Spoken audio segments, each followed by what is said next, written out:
Pub quiz versus politics. Let's say cheerio to this quiz, and let's say hello to Graeme McKenzie. Hello, Graeme. Hi, how you doing? Oh, good, and you sound terrific as well. Can you hear me okay? I can hear you fine. Right, now, Graeme, you are the Labour candidate for Angus South. Is that correct, yeah? Yes, correct, yeah.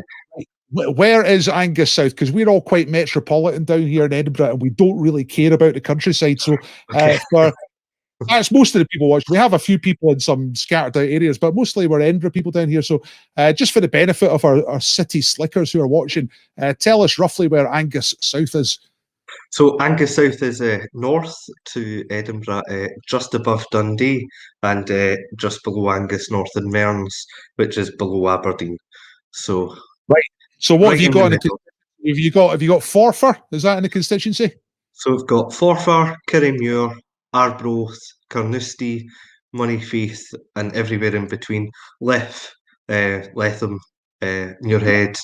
So it's quite a big area. Arbroath, or is that someone else? So I take Arbroath in Angus South. Yeah. Nice. Montrose? Montrose is Angus North, so I don't need to travel that far up from my house, which is not too bad. How's your campaign going? Yeah, good, positive campaign. Doing obviously a lot of phone banking, because we're not allowed to hit the doorstep, which is fine. Phoning's good. You don't get doors slammed in your face as much, which is you get phones slammed in your ear instead. Occasionally, yeah. Which it is preferable, I think, to getting a door slammed in your face. It's less hurtful. Yeah, I was going to say, yeah, and physically hurts less. Like, tell me about like you used the term there, phone banking. Now, I'm not a political activist, so I don't quite know what that means. What I'm thinking is, you've got a list of people who might have been interested at some time, a little like not quite cold calling, kind of 50-50, or is it just sheerly just phoning anybody? I would say it's a 50-50 mix from cold calling. Obviously, you want to reach every electorate that you can. So for a lot of people who are, say, against the Labour Party, they would deem it as a cold call. But for people who are, supporters of us in the Labour Party, they welcome the call, and you typically get a good conversation regardless of what people's political beliefs are. Yeah, and what about yourself? How did you get into it? Because now I don't know. Maybe it's the fresh air up there, but you don't look very old at all. You look like you've just out of school, Graeme. I mean, how old are you, and how did you get into this? That's a clean-shaven look. I read that people don't trust people with beards, so I got true. Tell you about that, yeah. So no, I'm 23, so yeah, quite fresh out of school. I've been out of school for 4 years, 2016, 4 years. Been out of school, 5 years, sorry. I left school into work, so I've done it the hard way. I left school with sort of little to no qualifications at a higher level. Went into precarious work, pulling pints, got the sack.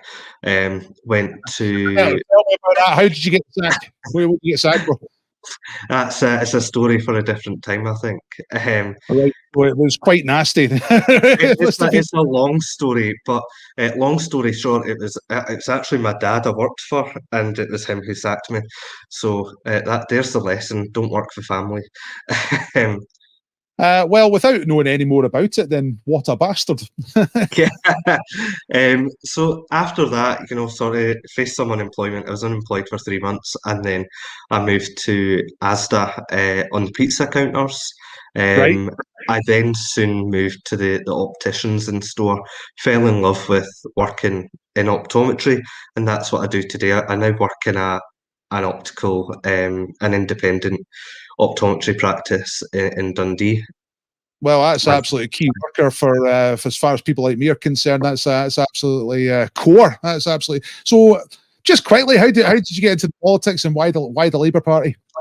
So I got into politics back in 2016. I sort of the interest got spurred in 2014 around the independence referendum, but I didn't sort of align myself with any political beliefs or political party.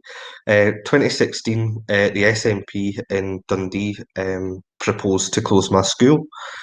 And for me, that was something that, my school, I was quite lucky that in school we were more than a school. It was a smaller school, so it did have that family feel that everybody for generations had managed to, feel. So I felt strongly about it. And it was only the Labour Party in Dundee that stood up against the closure. So for me, it sort of naturally was a progression to joining the Labour Party after that. But it is the party that I agree with the most, really. So that's how I got into politics, and I've been hooked ever since. Well, good for you, man. Right, okay, I'm going to get on to the quiz now. So how do you get on with pub quizzes generally? Typically not bad. I usually do it in a team.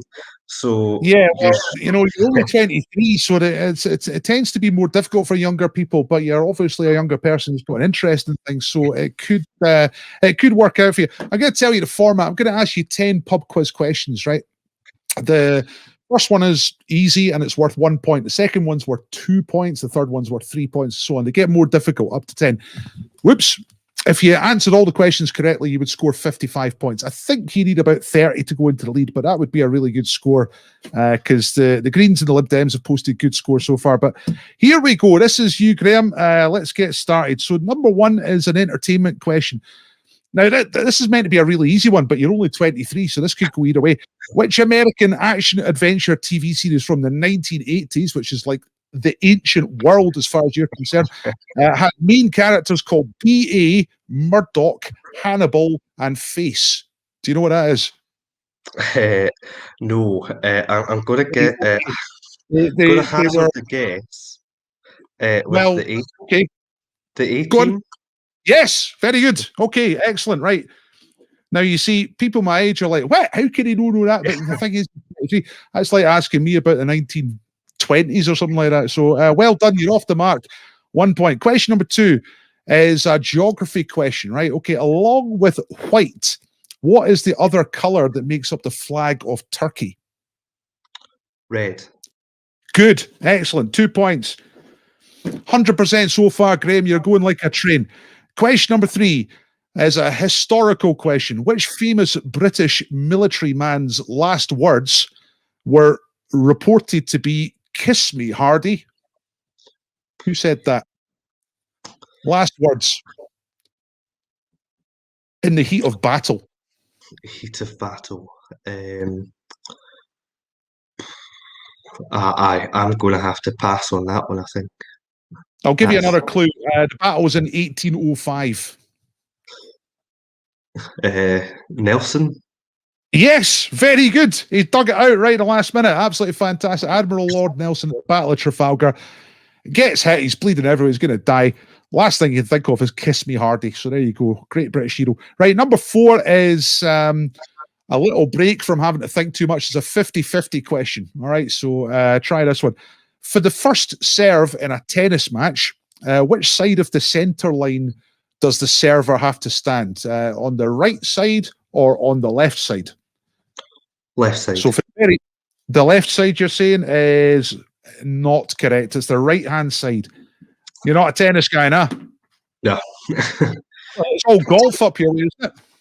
That's it. Home of golf is across the bridge. So You're a golfy person? not really, no. Nah, you've got no time for it. You're too busy trying to win an election, for God's sake. Exactly. You can't play golf. And work, yeah.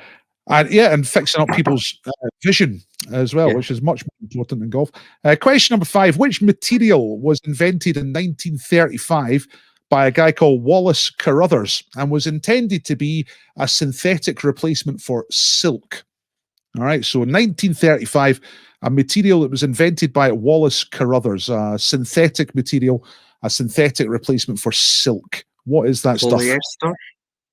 That's a pretty good guess, but the right answer is nylon. All right, nylon. So bad luck there on the science question.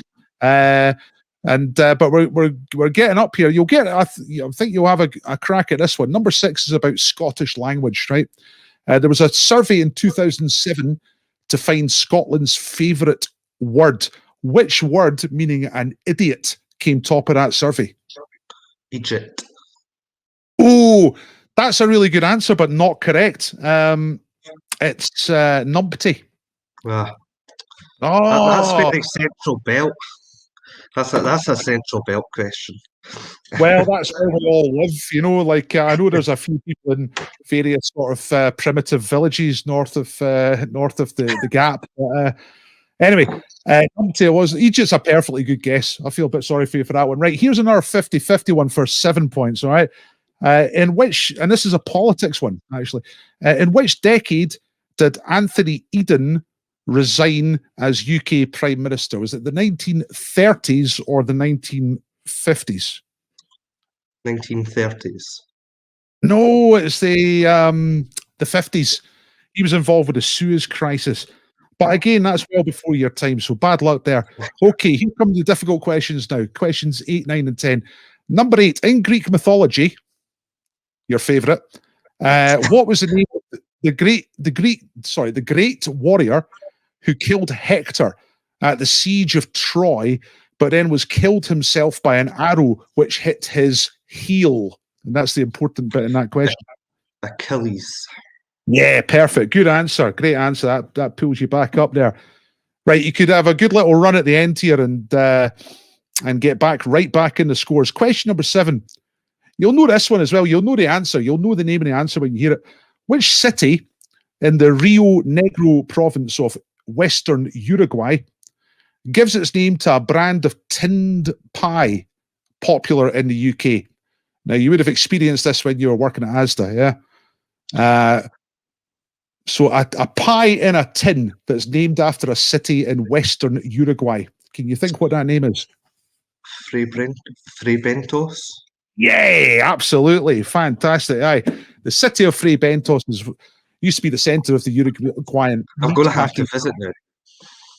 Well, it's a great place. We've done it here on the quiz we do, Where Am I, which is actual street view from around the world, and people guess where we are.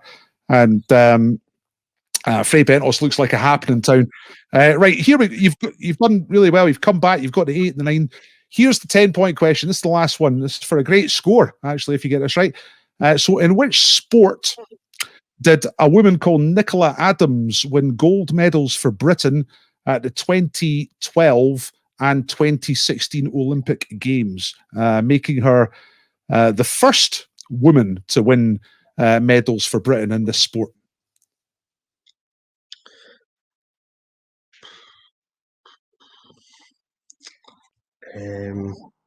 So Nicola Adams, 2012 and 2016, won gold medals for Britain at a particular sport. Yes, good answer. Absolutely fantastic. You're done. Right, okay, Graeme, that was a really good comeback in the end. We got 17 and 10 is 27 and 33 points in the end. Oh, nice. It's just like Popmaster. Very much. It's exactly Champions League Popmaster format, exactly. You know Popmaster, you're a good guy. Do you offer one get out t-shirts?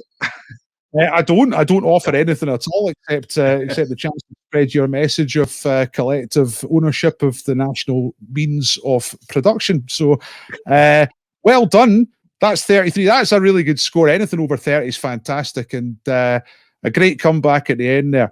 That was a topper, says James Morrison. Begas, please. Woohoo. Did all right for a young one. Yeah, absolutely, Gary. Yeah, they're impressed.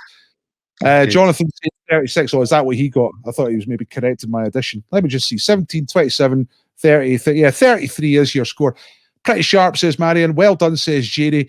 Very, very, very good. Absolutely brilliant. Right. So how do you feel now that it's done? Because I saw you on Twitter earlier today saying you're a bit slightly nervous about this. Yeah, I think it was just going solo. Like I said, I'm usually part of a team in a pub and usually half cut as well. But no, it went fine.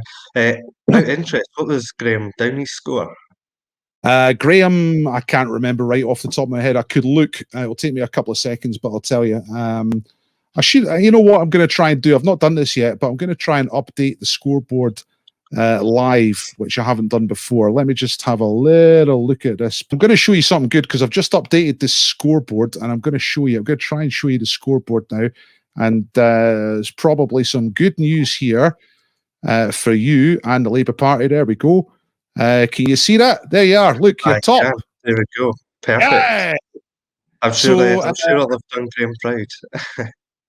Yeah, he'll be pleased. So 70 points after 2 shots for the Labour Party, 67 for the Liberals, and Green, SNP and Tory have only played once. Green had the best showing so far.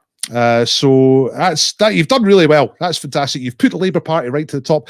How great to hear your story as well. Working in the pub, sacked by dad, Asda, optometry, politics. That's the way to go, folks. And all before the age of 23, all before the age of 24, anyway, put it that way. So listen, well done. You're a champion. You're top of the table. Perfect. Thanks Thank very you. much. Cheers.